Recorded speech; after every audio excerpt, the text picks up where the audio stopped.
If you can positively identify the symptoms of oral yeast infection, you have the best chance to avoid suffering from long-term oral yeast infection symptoms. Oral yeast infection, also known as thrush, infects the tongue, the mouth as well as gums and inner cheeks. How to treat oral yeast infection?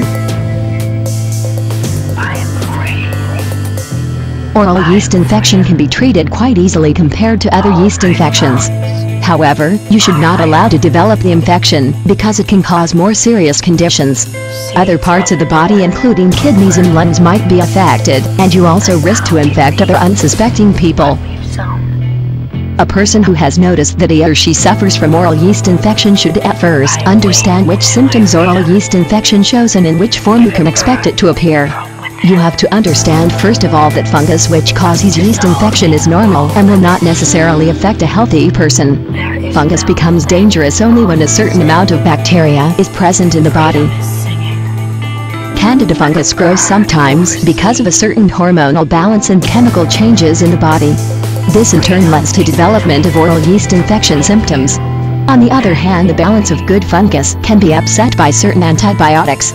This can also be the case when the immune system is weakened. The common oral yeast infection symptoms are white patches on the gums. You will also feel swelling as well as pain. You will also notice a certain discard that resembles cheese and smells like beer or fresh bread in your mouth cavity. The cavity of your mouth can also develop layers of cheesy material. In this case, it can take many weeks to treat those symptoms, and you should start with the treatment immediately.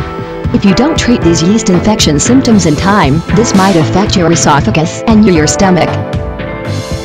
If you want to identify oral yeast infection symptoms at an early stage, you have to understand the different risk factors. You should know that also little babies can develop oral yeast infection. In fact, babies and newborns and even senior citizens are very prone to developing oral candida. Seniors who use dentures are more likely to develop this condition. If you fail treating oral candida in a timely manner, or if you neglect getting proper treatment, this yeast infection can last for a long time. Still, it is possible to put a permanent end to the symptoms. In order to reach that goal, you will have to change your diet. You can find a lot of information about proper diet if you look at diet plans for normal yeast infection.